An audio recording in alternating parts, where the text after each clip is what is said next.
Hey guys, Tina here. Today I'm doing the monthly recommendations video. I will leave all the information regarding a monthly recommendation group down below in the description box so you can go check it out.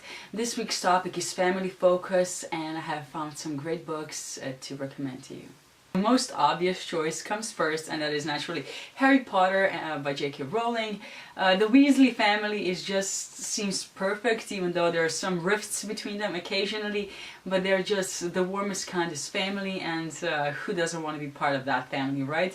And it's part of the fun to read these books, to see the Weasleys and how they accept Harry and his friends, and they're just such a great family, and it's great to see actually such families represented in books, because usually we see families that are falling apart and or have already fallen apart, and this one is really staying strong, and I think that's great that it's represented in actual really popular books. Next book that I would like to recommend is My Life Next Door by Huntley Fitzpatrick.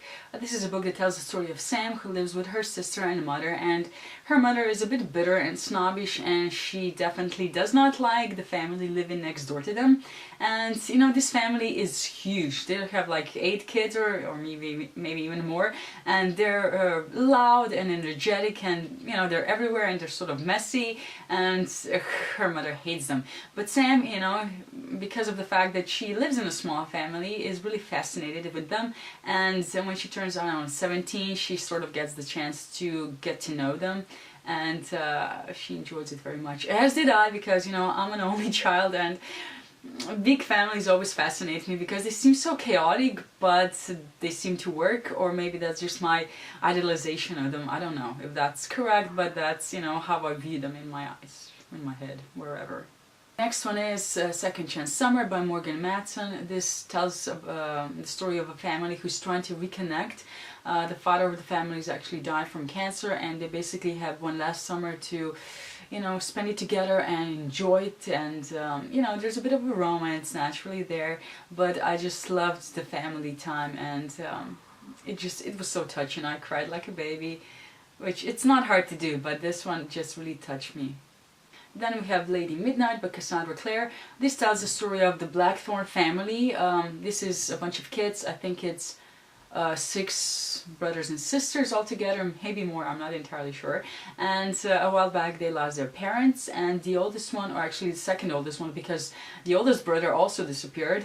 He was taken by the fairies. So the second oldest son had to take care of his younger siblings, and they are really close, but sometimes there's a bit of a divide between them, because while he is their brother, he's also their parent, and it sort of, I don't know, puts a bit of distance between them, because it's not really the same, you know, relationship between brother and sister, and well, parents and their children. So yeah, but despite that, they make it work, and I really enjoyed seeing them as a family together. It's another big family, and as I said, I'm fascinated by those.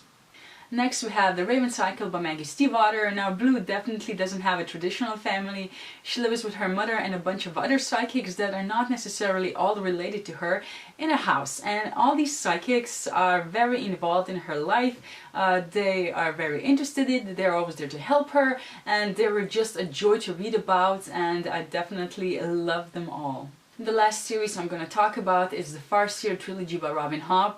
Now, you will probably be surprised that I'm putting this here, because there's really no family here as such, definitely not a close-knit family.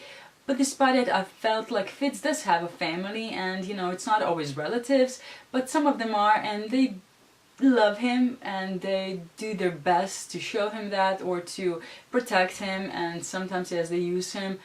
Because sadly that is his world and his role in this world. But I still feel that, you know, despite that, they really loved him and they tried their best, and sometimes they did things and they regretted them later, but I still feel that there is a family connection there. So those were some of the books where family is more in focus than in others. I hope you enjoyed this video. If you have any recommendations regarding this topic, please let me know down in the comments. I definitely am interested in this subject, so please write. And yes, see you in my next video. Bye!